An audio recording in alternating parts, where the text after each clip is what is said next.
We're talking about the top human experiences that one can have in life. The quiet awareness of mortality. Ooh, yeah. I've been having that one over the last few years. Have you? Mm. How so? Like, I achieved my goals, really. Other than buying a house, I've achieved my goals. So it's like, well, what's the point of me being here now?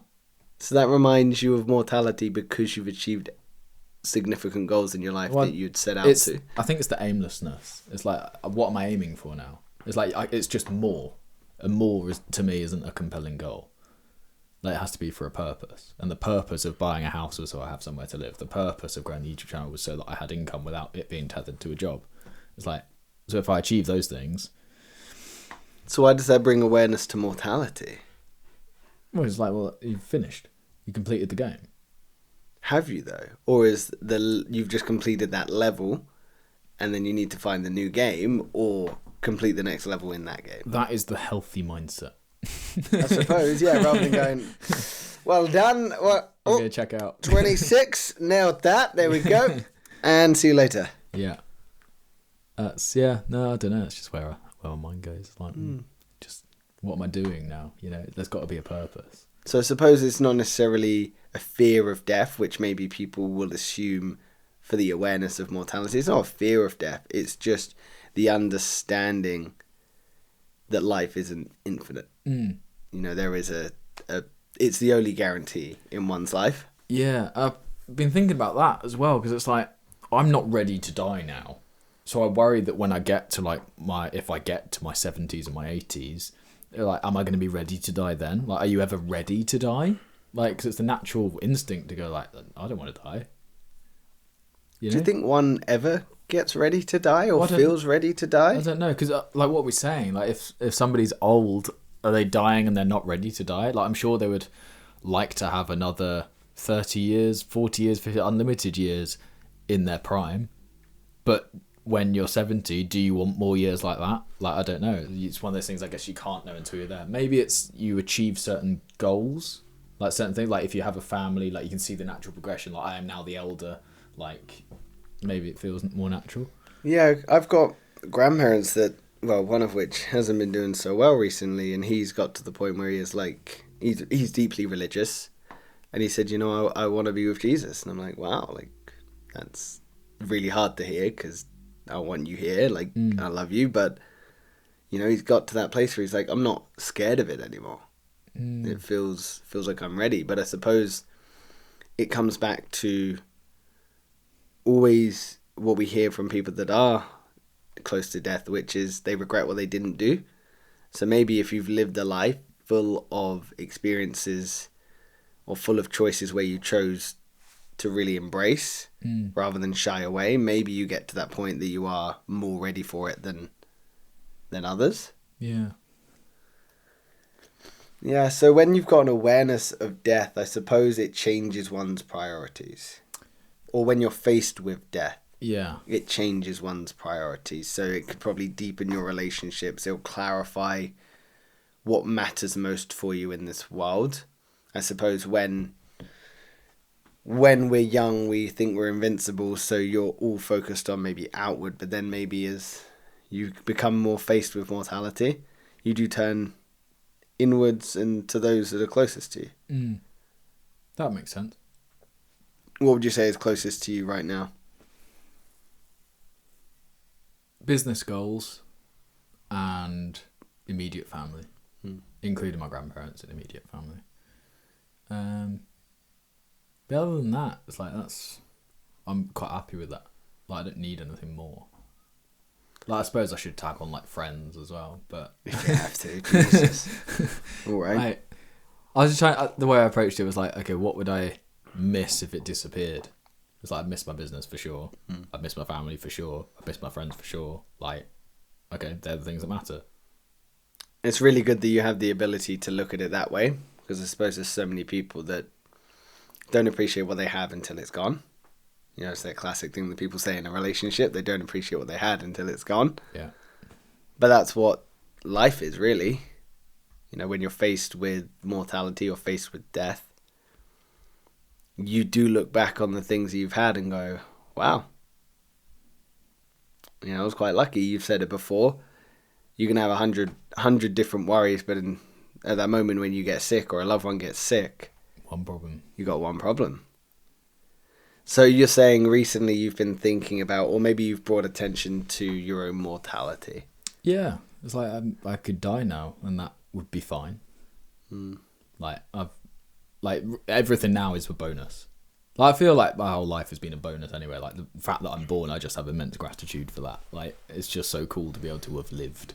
Like, that's something I can say, you know. If I get to the afterlife and that's the thing, I can say, yeah, I lived. Like, do you think there is an afterlife? Just to put a pin in the conversation we have and to come back to.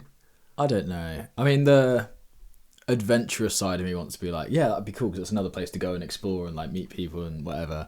And then like the more scientific side of me is like, well, your brain chemistry just sort of fizzles out and that's it. You're just worm feed.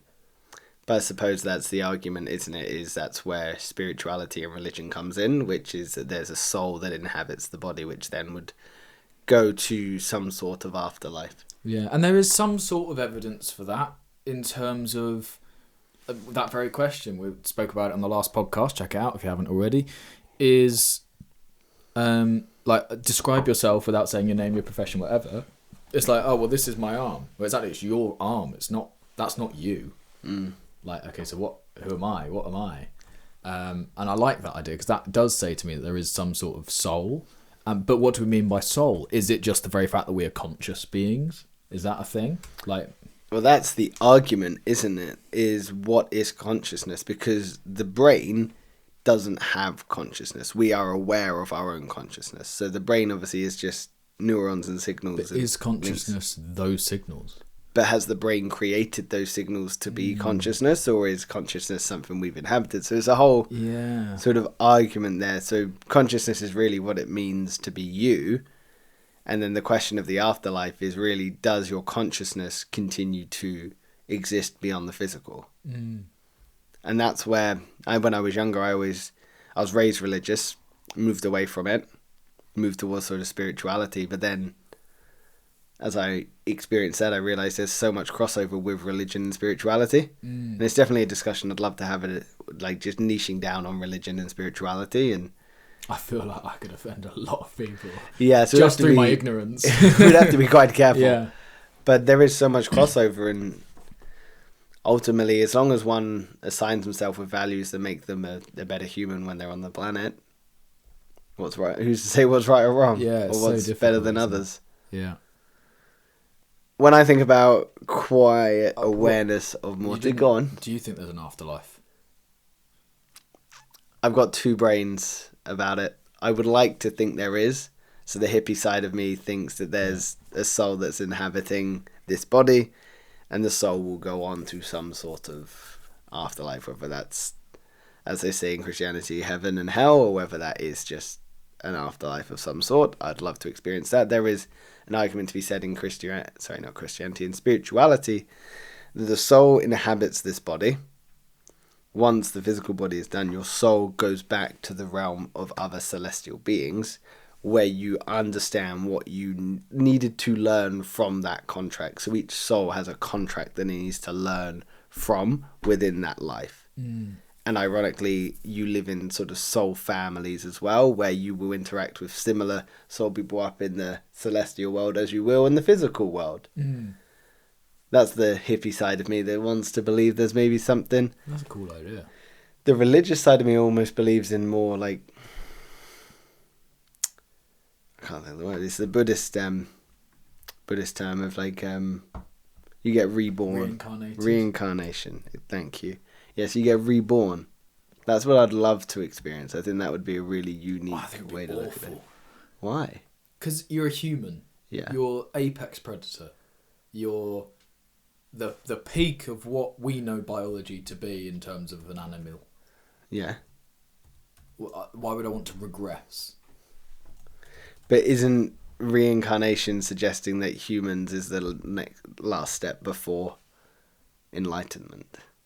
Well, maybe. Or maybe it's the aliens that we see flying around on the UFO scanners. Maybe. That could be the next level up. You know, you just don't know. And ultimately, we're never going to know. Well, we may, but not be able to tell anyone about it. Yes. Very true. But yeah, so this is the other thing. Like, if you died and there was an afterlife, I actually don't think that'd be that good. Because you'd still feel very much you, because you're still you. You still have your same thought process. And it's like, oh, well, maybe you wouldn't, I don't know. But then you'd just miss everyone on Earth.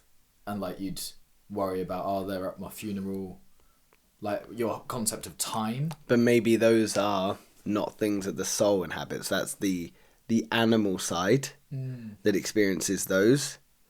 And the soul itself doesn't. So it's emotionless. Not necessarily emotionless, but it's proceeded to be higher than negative emotions or worry or fear or regret.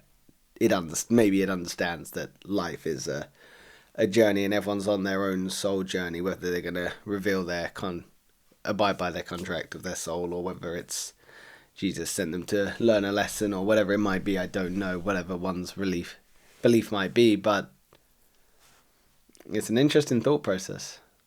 Yes. We need to get some religious people on here That'd be good. We could get Rob on here. Yeah, I was going to say, it's got to be somebody that, like, I can't accidentally offend. Or maybe I can, actually. I feel like you could I feel like you could accidentally offend a lot of people. Yeah. I'll just be quiet on that podcast.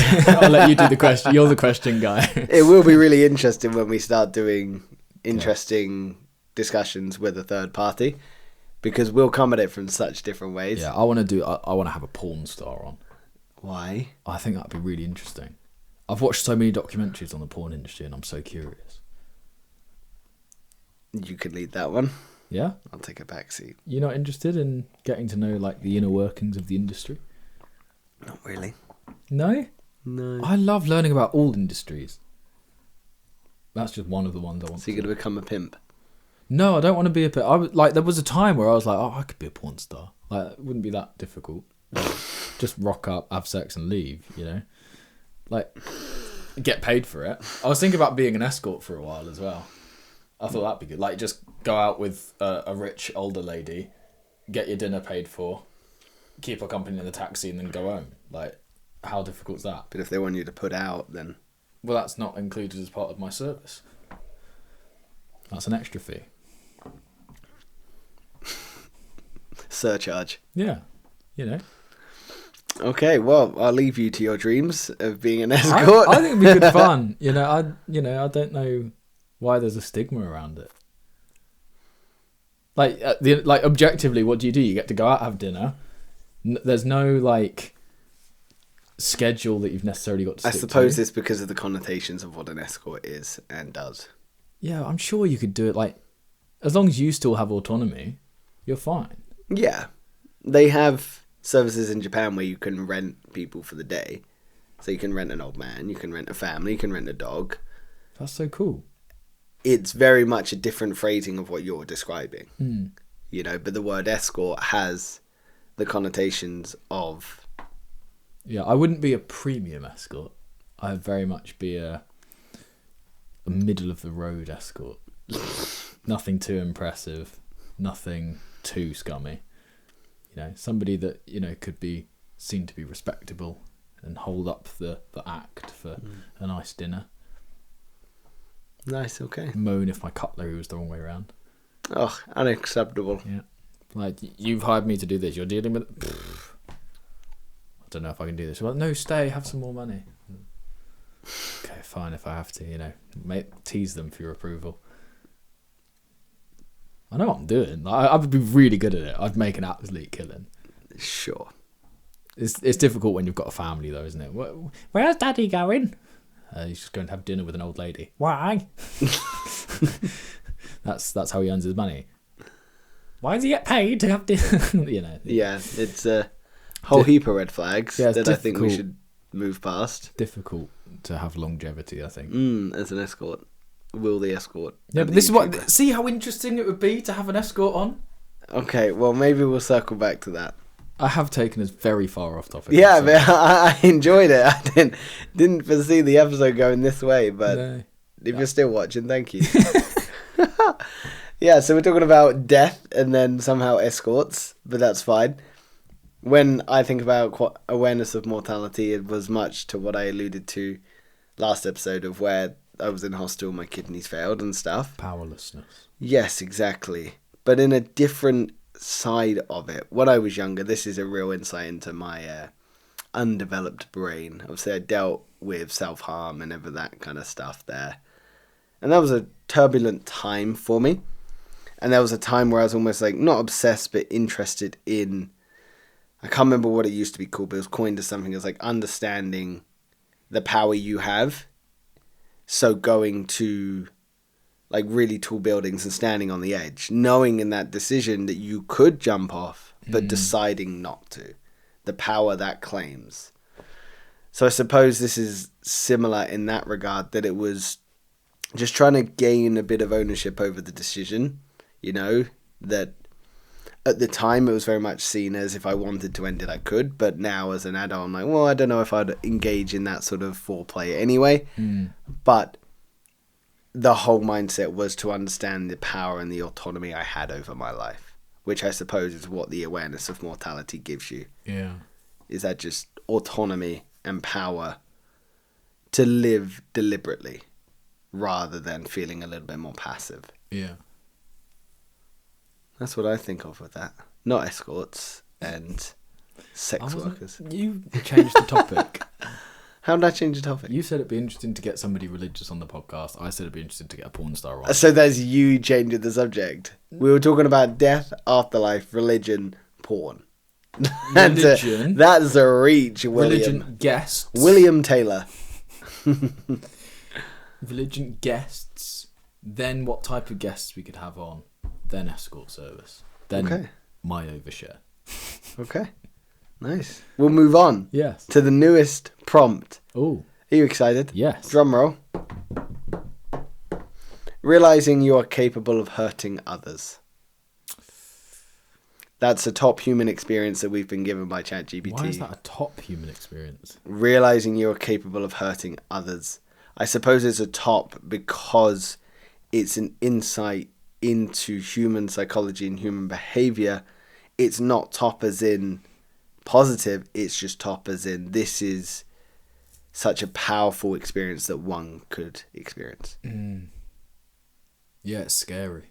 It's Very like, scary. I can make wrong decisions now. It's like, I don't like the idea of there even being a wrong decision as an option. You know, I like it in life where you can decide, like, any decision is better than no decision. That's, you know. But as soon as you bring in, like, but I now have the power to hurt other people, it's like, I don't want that power. No, thank you. Yeah. What you're alluding to there is an intentional choice. But there's also, with this, realizing that you might unintentionally hurt people as well. Yeah. Which adds a whole nother layer of scary. Yeah. Have you ever intentionally hurt someone? Physically or mentally? Whatever you feel. Whatever you want to share. Physically, yes. I was in a boxing ring. Were you? I was. I can't imagine you as a boxer. My college days. Oh, okay, your youth days. Yeah, it was the advent of YouTube boxing. So a couple of us from college decided to go to a local boxing ring. One of them was like a semi-boxer, and me and this other guy like hadn't boxed before. But I'd watched a couple of YouTube videos on it, so I'd already mastered the skill. Of course, that's how you do it. That's A how it couple of goes. YouTube videos. That's how I learned to drive. Explains a lot.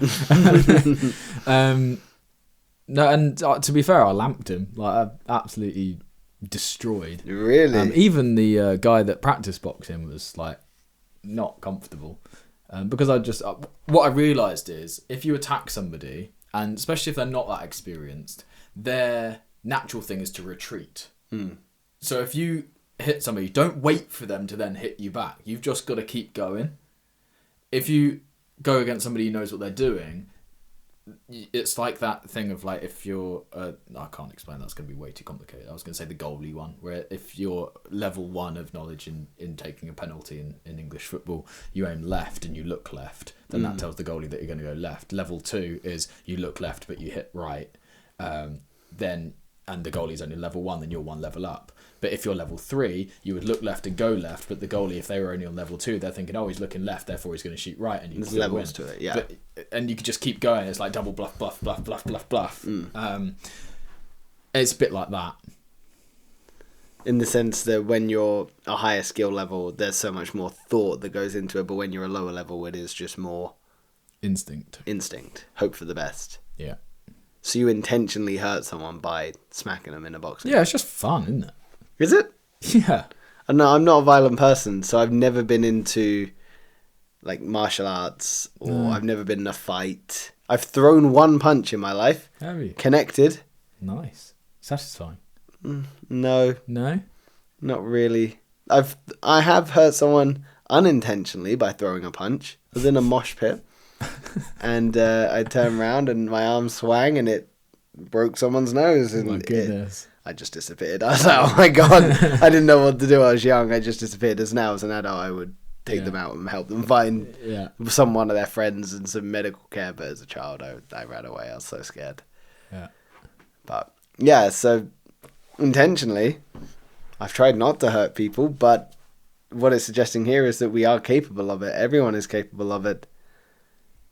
It's a sobering moment, and I suppose it forces you to confront the sides of yourself that you maybe don't want to, or have refused to accept that are there. And I suppose it also gives you the ability to root for kindness and love every time. Do you think it's more powerful to know that you can hurt someone unintentionally or intentionally? Unintentionally. Because it means you've got to look twice as hard at yourself. You've got to be like, okay, I'm going to do this and this is good for me. It's not going to physically hurt anyone, won't psychologically hurt anyone in my immediate vicinity. A bit like the power companies that like dam rivers. Like, okay, what's the goal? The goal is to provide power for this new city. Great, I'll just dam the river and I'll provide power. Doesn't hurt anybody. It's fine. Like, we build it, doesn't physically impact anything really. The water can still flow through gradually. It's absolutely fine. But what you actually do by doing that is flood 3 other villages that you didn't know about. It's like, that was unintentional. Maybe you should have known. But you can say that about any decision. It's like, maybe you could have known. You know, once you know. But until you know to look at the certain thing, like, you might not. I suppose that's the scary thing about being unintentional, is it reveals blind spots. And the whole point of a blind spot is something you're just completely unaware of. It's a scary moment when you realise you have hurt someone unintentionally and you tried to have the best intentions throughout. I think it's one thing. It's a bad thing if you choose to intentionally hurt someone emotionally or physically, of course, but unintentionally. I think that puts so much burden back on yourself, because it reveals a blind spot. I know. Something that needs work within you, because it was a blind spot. Yeah. It is a shame that we are capable of hurting people. Do you think it's more powerful to be hurting people emotionally or physically? Emotionally. I'm in agreement with you again. Wow. We're 2 for 2. I'm doing well. You are. I must be progressing as a You're as emoting, a person. yeah. No, I think because emotional damage has lasting change. Physical damage is usually intense in the moment and then relieves over time. Providing you don't like give somebody life-altering injuries. But you can have unintentional physical consequences, like you can have unintentional emotional consequences. Like if a plane goes down and you're the pilot, it's not your fault that your engines have gone, you know. By the way, the brace position, what a waste of time. You said Ricky Gervais's joke on it. If you're going to the side of a mountain, this does nothing. My favourite is the whistle. Cracks me up. Have you ever been in a helicopter? Of course you haven't. Yeah. My favourite one from that joke, from that episode, is the forget the Pampers. When he's talking about looking after a baby and he doesn't want a baby because they're so unbelievably fragile and to just worry about it all the time. Yeah. He's like, oh, it's fucking dead. I'd have to text my wife. Forget the Pampers. Lol. Yeah, amazing. Makes me laugh every time. He is so funny. He's an edgy comedian though. He is. But I don't understand why he's edgy. 'Cause anyone that says anything that's true, I don't understand why it's perceived as edgy. I think it's how he delivers it. It's the same with Jimmy Carr. Jimmy Carr. It's how they deliver it. You know, he's not just telling you something that's true. He's ramming it in your face. Overtly so as well. Yeah. Yeah. There's nothing wrong with that. But that's what makes it entertaining. It's like fundamentally, you've still said nothing wrong. Like, or you're playing off of something that is maybe slightly taboo, but that doesn't mean it's incorrect. And like, this is the other thing that's always confused me, is why are certain topics taboo and others not? Because we've decided it is. Yeah, but it's just it's like swearing for me. It's like I'm still not believe it or not, I'm not a massive fan of swearing. You know, I really don't. You must hate being friends with me. No, you're not too bad. Okay. But it's also yeah. So, but growing up, swearing was like a big no. You just don't do it. I think that's why one of my brothers like swears loads now, is just as like a rebound of that. Told you can't do it, so now I'm going to do it all the time. And it's one of the reasons why I don't really like swearing on my main channel as well, because it's like I don't want to alienate audiences that can't watch this if they're not allowed to be around that. But at the same time, it's like at the end of the day, we've assigned meaning to words, and the way you know that's a thing and like words don't offend you is if somebody swears at you in a language you don't understand, it has no emotional impact on you. Yeah. Like, so we purely get offended at the meaning of words rather than the word itself. So but I can't get over the mental barrier of like, cool, I'll just swear all the time then.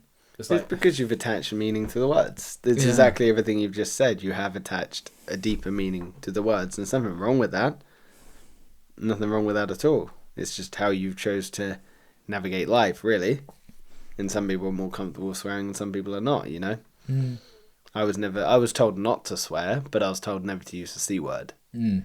So that's, again, one that I will now avoid because... That's a big no-no for me. I can't be around that word. Okay. Like, if Soph ever uses it, I'm like, I can't. Like, I'm out. I'll go for a drive. Like, wow. I just can't be around. I don't know why. It just... Not the one for me. I think it might be because of... It's used in a very aggressive sense, but it's also extremely disrespectful, I think, towards women as well. So it's... I don't even understand the meaning of half of them as well. That's the other thing. It's like I don't really know what that is. I've just heard it used. Yeah. Like, so I only know the negative. I know it's a negative word. That's all I know. Just don't go to Australia. They use it every. Do they? Word, yeah. I wouldn't mind being called a pommy. I feel like that's what we're called, isn't it, in Australia? Yeah, that's slang. Yeah. To bring it back to the capable of hurting someone, I think a really interesting thing to discuss is you can be intentionally aware that you're hurting someone by prioritizing yourself. And sometimes you have to put yourself first, knowing the pain it's going to cause for someone else. Yeah. Which, depending on your empathy levels, is also going to cause you pain. But I think that's a growth stage in your life that a lot of people have to go through, is understanding that you can't keep everyone happy all of the time. And you have to make decisions that are best for you at the time, knowing that they might cause someone else grief. Yeah. And you should have no shame in it. No, I agree with that. If you feel like you are prioritizing yourself, obviously, if it's at the expense of others, then it's a different story. But if it is I think even legitimately... if it is at the expense of others. But I mean, if it's outwardly causing someone grief... So maybe I need to better describe what I mean. Prioritizing yourself is always the correct thing to do. But if it's avoidable for the sake of others, then great. But if it is something that is cut and dry, you can't do A without hurting B. Let me give you an example. If I'm a YouTuber, believe it or not, and I've never mentioned that before. The one thing that could benefit my career is moving to London for, I don't know, a while. Getting some contacts, doing collaborations, things like that. Getting better access to brand deals. Say I have a wife and 2 kids and a dog and responsibilities. They're all settled. They've got jobs. They've got school. They've got kids have jobs. No, the adult in the other adult. The dog doesn't either. Okay, good. That was going to be my follow-up question. You read my mind. You spent too much time with me. Yeah, he just skateboards. Legend. Yes. Like, for me to prioritise myself in that situation is for the long-term benefit of my family, but in the short term causes pain, and me making that move would be an intentional move to not only better me but my family long term, but in the short term I know it would cause a lot of stress on the relationship not only with my other half but with the kids and with the dog. Important you chuck that in there, you know. I added him to the story, so you might as well carry you've on. got to connect with the dog. There's an emotional connection now to this dog. I'm invested mostly in the dog, less about you and the family, but the dog. Rupert to the dog. Oh, lovely. With the rolled R's, 3 R's at the start. Rupert. Can you roll your R's? I can. Can you? Oh, you can. Oh, lucky ladies. Gross. Carry on with Rupert and your story. Rupert to the dog. Jeremy and Jemima, the 2 kids. JJ. It's out of Chitty Chitty Bang Bang. It is, yeah. And then Mary Poppins as the other half. Okay. But yeah, like, so is that would be me causing them pain intentionally, but it would still be beneficial to myself. Do you see a problem there? Would it be beneficial for them? Long term, because I'd have better connections, more money, more... Is it something where you would weigh up their life and the impact on...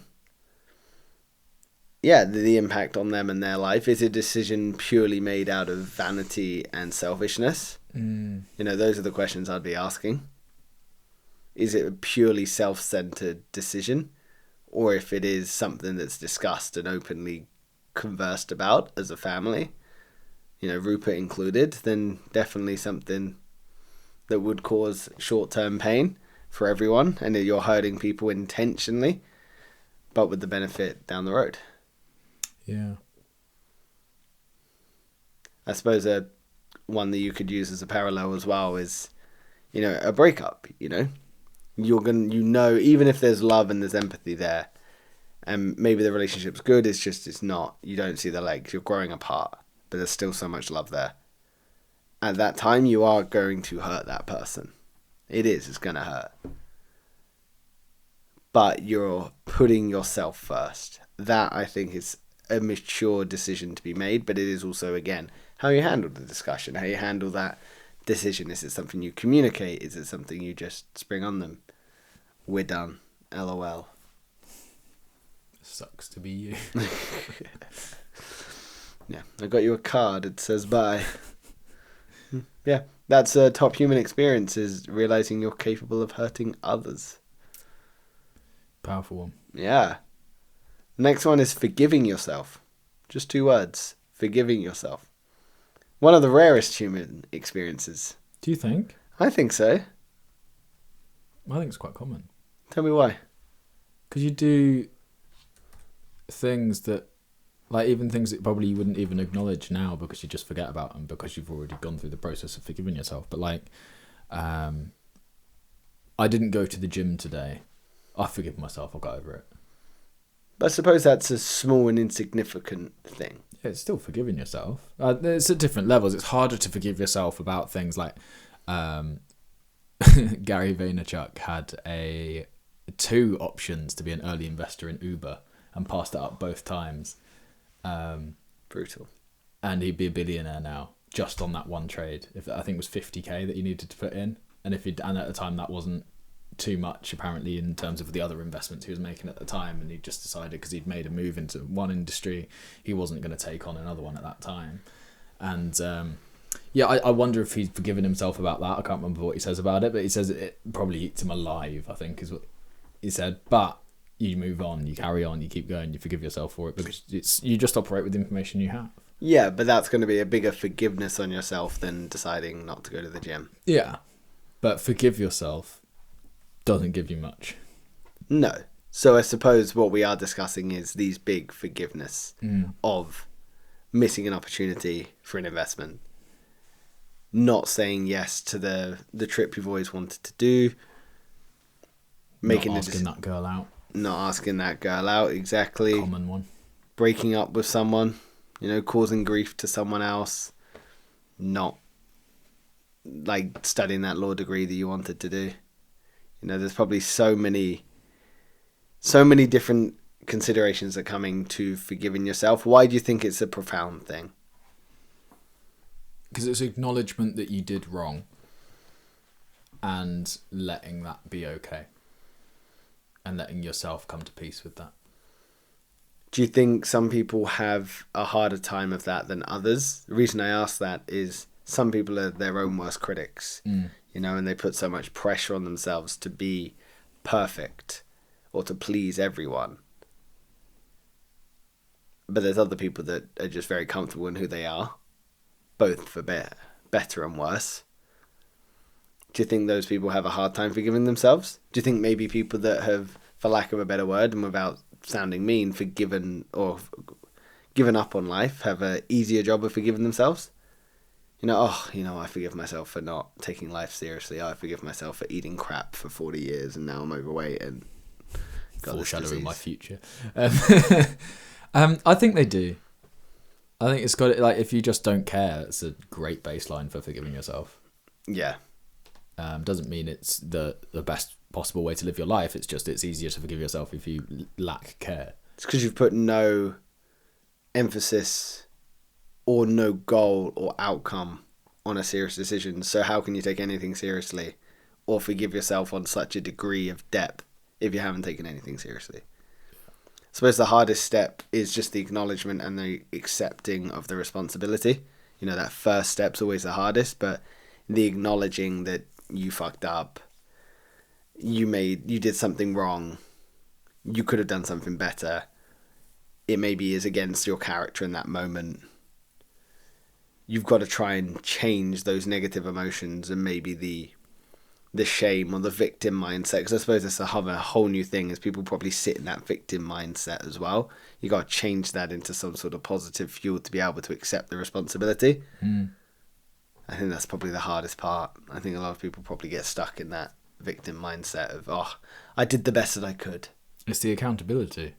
It's like the finger of blame. Turn it around, point it at yourself, blame it on yourself, deal with that, forgive yourself for it, and move on. It's, again, one of those things really quick and easy to say, really difficult to do especially because the other thing is, when you're caught up in a situation, doesn't matter what the situation is, if it's intense enough to where you're like pointing blame at other people, you don't feel comfortable with how you acted in a situation, like you're very caught up in that. So to then forgive yourself, it feels like a complete 180 on what actually the emotions are that you're feeling at the time. Like, forgiveness is so peaceful and it's like relaxed.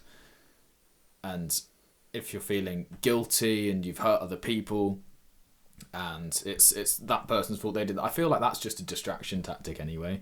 Like, I think people blame others because they have a lack of success or comfort or whatever.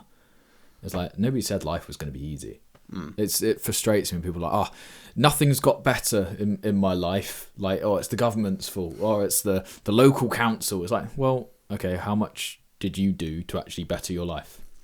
Because you'll find that the people that did work and didn't moan and kept their head down, kept working, turned up on the days that they didn't want to, they weren't feeling it, they still turned up, they still did the thing. It's those people come out better. Are they moaning? No, they haven't had time. They've been doing the thing that's actually going to better their life. Interesting that they then got a better life. It's the victim mindset, isn't it? It's finding the 10 reasons why everything else is wrong rather than the one reason that's wrong with you. Yeah. You know? We should be better at reflecting inwards about what we're doing wrong rather than pointing out the 10 things that someone else did. You know? But we're always so quick to blame other people. Or not always and not everyone, but vast majority of people. And I definitely know that myself included has always been in that bracket at different times in my life. But I suppose the next step is you've got to be able to learn from the experiences and let go, like you said. And again, they're easier said than done. But when you understand that you could only make the best decisions that were there in front of you at that time, and there's also understanding that maybe, you didn't make the best choice, and learning from it, accepting it, not being a victim to it, not saying or blaming elsewhere, and then just letting it go, integrating it and letting it go, because ultimately what's holding on to that emotion going to do for you? It's not going to do anything. It's just going to cause you more grief.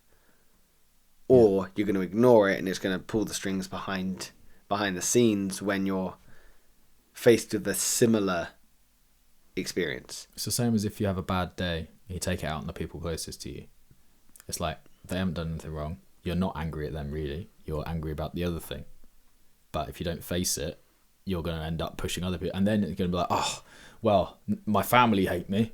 You're like, no, they don't hate you. You were a so-and-so because you had something else going on. It's like you just need to deal with everything. Misery loves company. And if you're sitting in that pit of self-loathing, you're going to lash out, you're going to reach out and try and bring people into it rather than, maybe having a bit more emotional maturity and working through it yourself, or asking for those that can help you, leaning on those for support. There's so much to be said about just communicating your day to someone important in your life. And I think there was was it Simon Sinek that said, an 8-minute conversation with a friend or a loved one can change your whole outlook on the day. And he's got this rule with one of his friends, which is if one of them needs something, they will text, do you have 8 minutes? Because one of his friends was having a really bad day and they just reached out for help and said, oh, like, hey, like, what are you up to right now? And he didn't think anything of it, so he just kind of ignored the message because he was busy. And she was like, oh, I really could have done with someone at that time. And he was like, your message was like every other message. Like, tell me you need help, I'll be there for you. So leaning on people is going to be such a helpful resource, but the inner work is going to have to be done yourself, of course. So you can turn the shame into acceptance and the regret into wisdom, I suppose. Really nice way of putting it. Thank you. I try my best. Lovely. We're bashing through these today. We are. I have noticed that. I apologise. I'm not being very conversational. Unacceptable. No, man. Like, every day is a new discussion. And it's really interesting because we see where the conversation goes. No, that's what I like about them. It's like, and especially since we made the podcast more conversational, they feel more organic. They're more engaging to be in, rather than we've got to hit these certain questions and we've got to make sure that we hit these talking points on each one of those questions. It's like, if we just relax a little bit, we can have an actual conversation. It's like a hangout rather than the first podcast is so funny. It's like, and I heard this quote. And Alex Hormozy said this about this, and Mark Manson said this. Yeah. Actually. No, but it's nice. I like the evolution. Isn't that crazy? We're what, 40? This is 44, 45? This is 45, I think. Yeah, crazy. To think that we've done that much and we've grown so much. We will have to work out when we're filming 50, and then what we learned from 50 pods. What we learned from 50 pods, exactly, because we have learned so much. And I'm really excited to look back. We'll have to do a highlights because I know there's some moments that I've listened to and I'm like, they're nuggets of wisdom and also absolutely hilarious. Timestamp them in your notes or something so you can find them. I should do. I've forgotten which one my favourite one is. There's been quite a few now. We've got quite a few. We've almost probably got 2 or 3 seconds of quality content. Like, we're doing really well. Before one of us goes off on topic and we lose all of it. Yeah, we talk about whatever you want to talk about. How dare you? Yeah, I know. I went there. Wow. Well, that's what we're done for this episode. That's what 45 hours of confidence looks like. 45 hours of just pure conversation. Drivel. That's one way to put it. It's the way we have 384 subscribers that love us. It's true. And they all watch all the videos. And we can see that by the view counts being 30. But that's what like 30 people watching is awesome. It's actually really good. Yeah, like, I'm so 30 impressed. people, and if you look, like a percentage of them actually make it all the way to the end as well. It's crazy. So there's people. If you're still here, thank you so much. Type wagon in the comments section. Wagon wheel. I didn't say wagon wheel. I said wagon. Okay, The reason for that is wagon wheel is a very popular song. It is. And people like to ask. Darius Rucker, isn't it? I don't know actually. Rock me, mama, like. Oh, we'll get copyrighted. Sorry. How dare you? I know, it's terrible. That's how quick you've got to catch it though, because You'll have they to get catch you. it. You'll have to chop that out. I will. I sung a song. Yeah, called Wagon. The last one we have for today to discuss, a moment of, well, a human experience is considered top. So something everyone should experience in their lifetime. A moment of pure presence.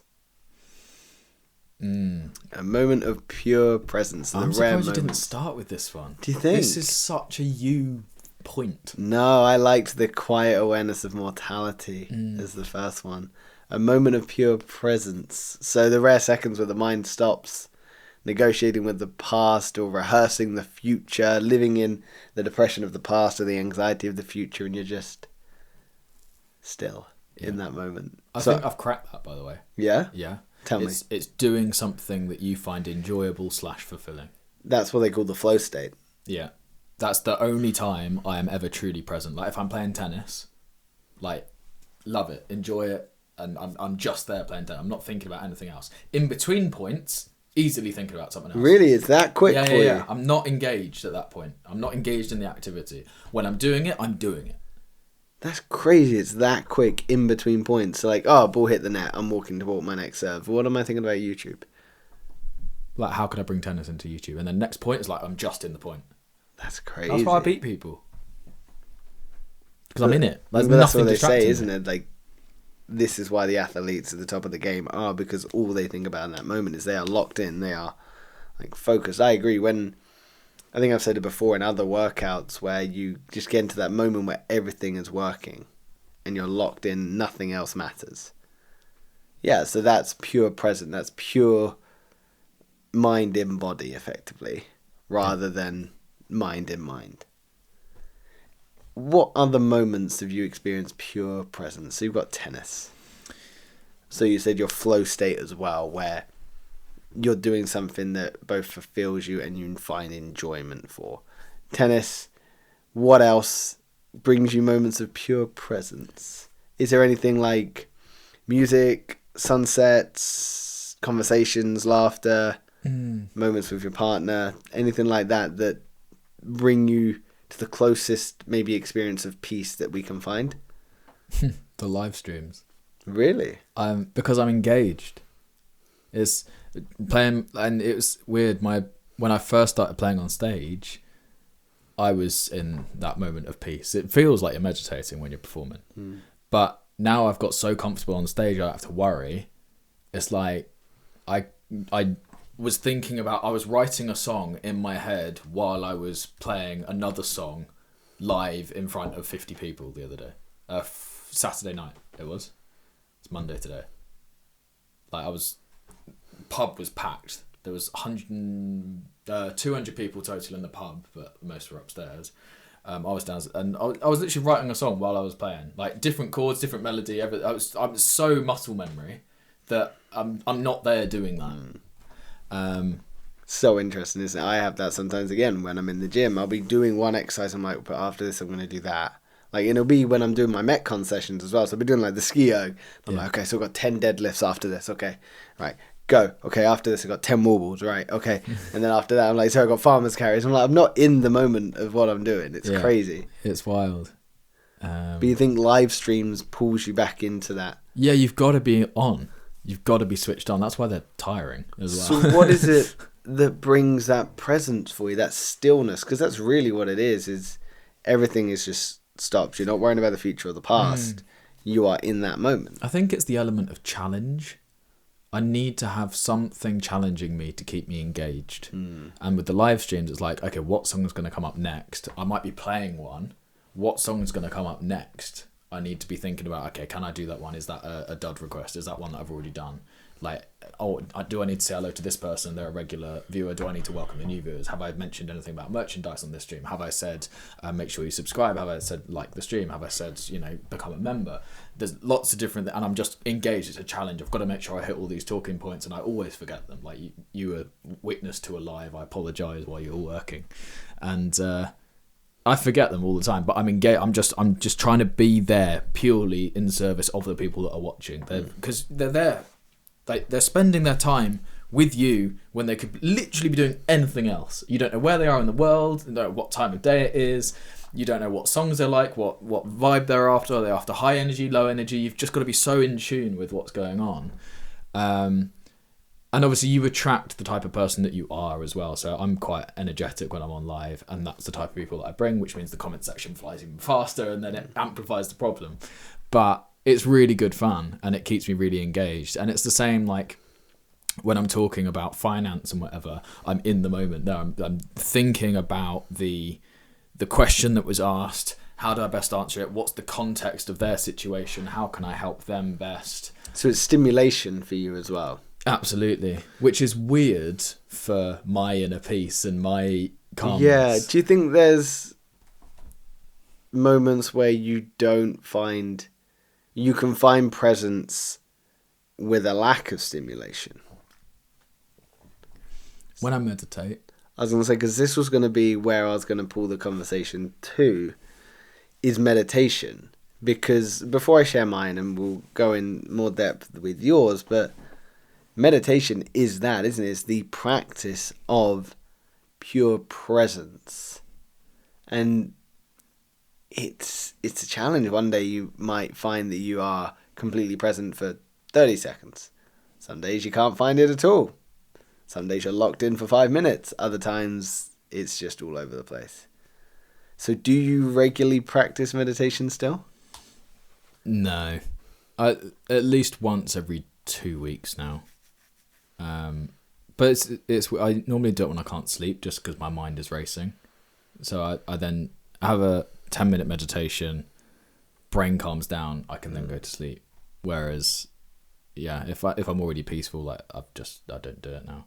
But I have got worse at it because I'm not practicing it as often. So yeah, I think better and worse are not terms that should really be used when it comes to meditation, but I understand the use of such adjectives, you know. For me, I used to meditate so frequently. I was every day for a while, and I've completely fallen off. Really? And I remember hearing the quote from Jay Shetty, which is, everyone should meditate 10 minutes a day. And if you don't have 10 minutes, you should be meditating for 20 minutes a day. Mm. And it's always rung true to me, because that's where I feel right now, is I feel like I'm being pushed and pulled in all different directions. And I do just need to cultivate that time to just be still. Because really, what's 10 minutes? You know, what's 10 minutes? And I spend however many hours scrolling on my phone every day. You know, so there's definitely times to be meditating. But I suppose there's so many benefits to meditation as well. It's going to reduce anxiety, stress. It's going to improve your focus and your concentration. It's a just good regulator of your emotional health. It's going to help promote better sleep. So there's so many benefits to meditation, but the real benefit for me is that moment of pure presence where you are in your body. Mm. And there's loads of different types. The one I like to do is like the body scan, where you put your physical awareness into a part of your body and you just breathe life and light into it. And that makes me feel really grounded. Mm. It's great. So yeah, presence for me, when I think of it, is meditation. Are you going to make the time when you're travelling to meditate? I'd like to. Yeah. Have I told you I'm looking at doing a silent retreat when I'm in Thailand? No, that's so exciting. 3-day silent retreat with monks. Nice. It's also, they run on donations. I think it's like 500 Thai baht a day. And let's see. So, yeah, £12 a day. So 3 days, so it's like 36 pounds. That's crazy. Yeah. And you live like a monk effectively for those few days. And yeah, so really absolutely no talking for 3 days. I think 24 hours of no talking, and then the rest of it's small interactions, but there's 24 hours of silence, which would be amazing. So yes, I would like to get back into meditation. I'd love to do a retreat when I'm away traveling. So we'll see. And I keep saying I'll find time when life settles down, but reality, life will never settle down. You know, I keep saying, like when this podcast takes off and I can live this life where I'm here, but then I'm traveling, I'll have the time. It's like, well, make the time now. You've got the time now. I remember, again, Alex Hormozy said this when he was talking to someone he employs about going to the gym. Because I think Alex Hormozy has a gym in the office or something. Yeah. And he was like, you got the most amount of time you'll ever have now. I was like, yeah, that's actually valid. It's very true. Yeah. So what other moments bring you pure presence, or are those the ones that you feel like you've really explored, which is, yeah, talking about things that bring you passion, exploring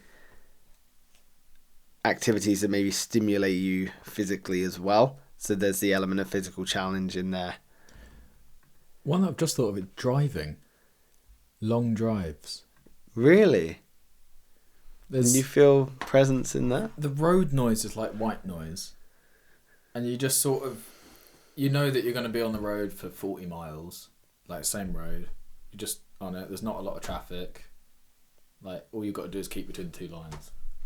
So I disagree with that. Do you? For driving, the amount of times I've had my subconscious brain take over, and I'm like, oh God, I'm home. Oh wow, like okay, I'm home. Great. And I'm like, how did I get here? Yeah. So for me, that's definitely not. And it's definitely not a good thing to admit that I'm sometimes not paying attention when I'm driving. No, I think everyone's done that. And the thing is, if you're doing the same routes over and over and over, it's like you want your subconscious brain to take over because stop doing that every day. Boring as hell. Yeah. No, but there's just some sort of peace in it. It's like you've got a focal point.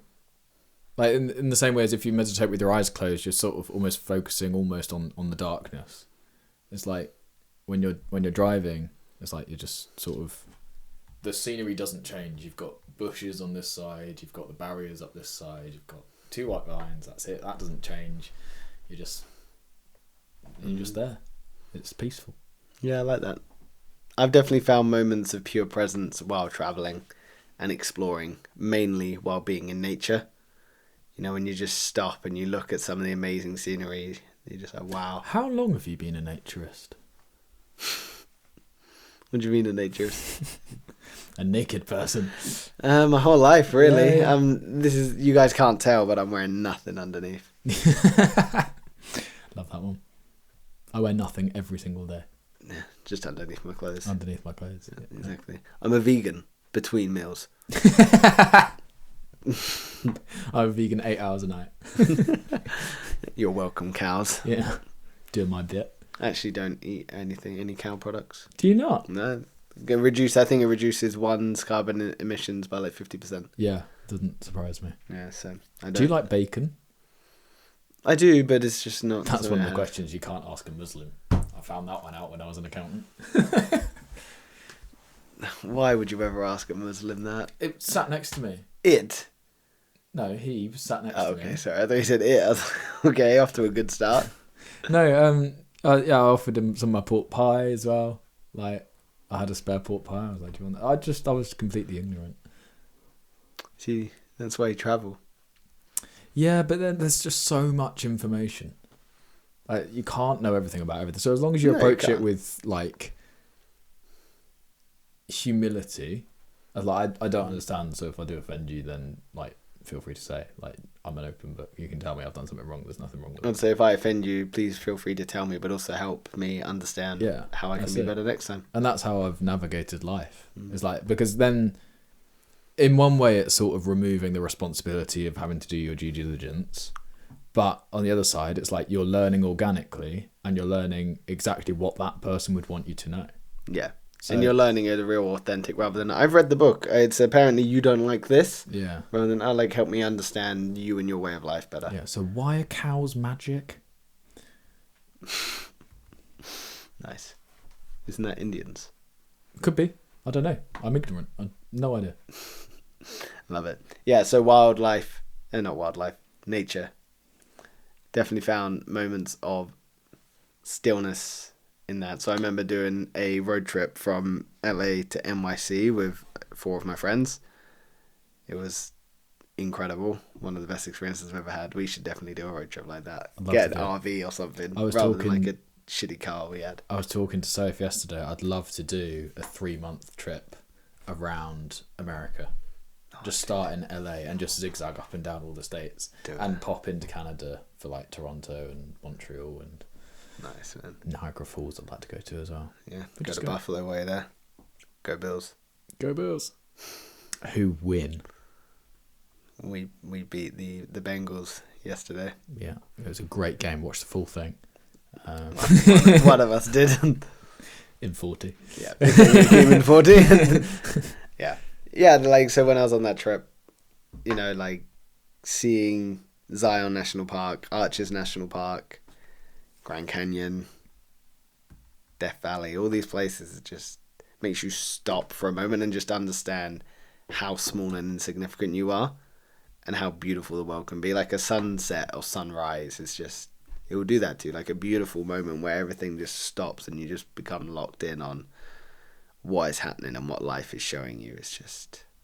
I find it, well, I don't know, maybe that is the presence in itself.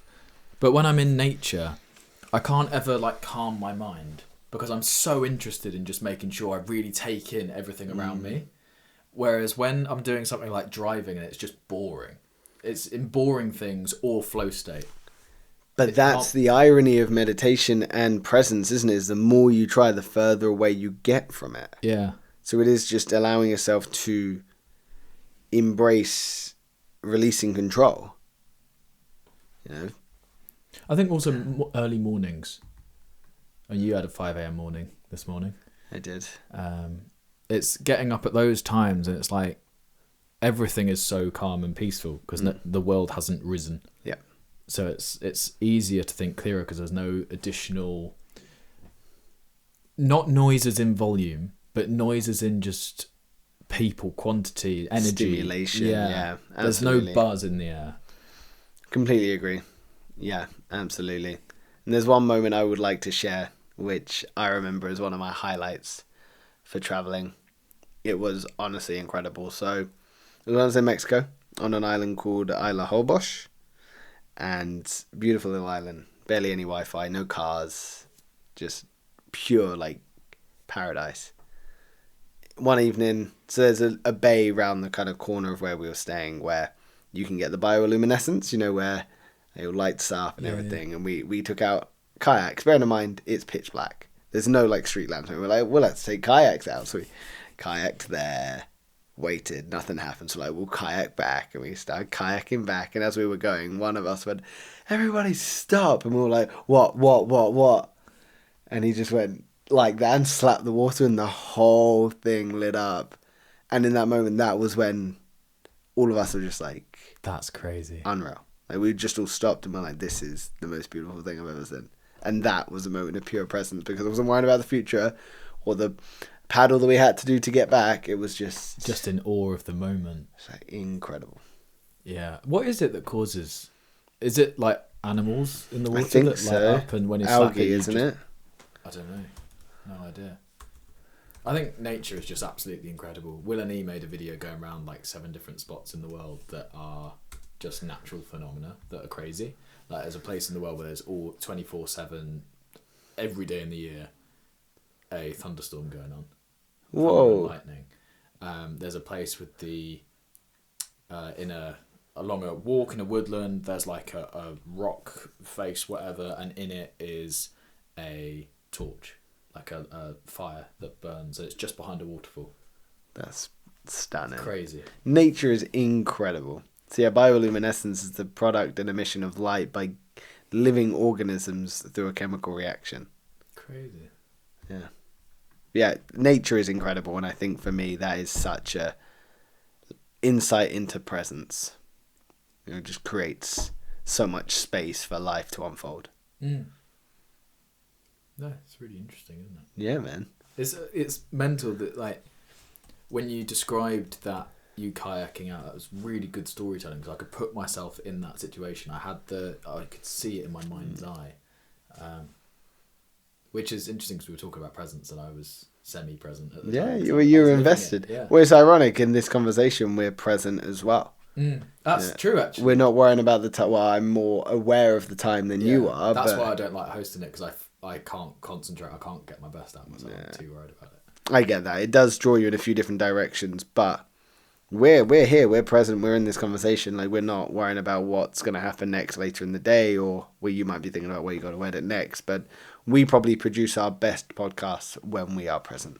Absolutely. And ultimately, as we get further through and get bigger and bigger, we will have less distractions when we're filming. It would be in a unique studio where it is just we film. Yeah. That's it.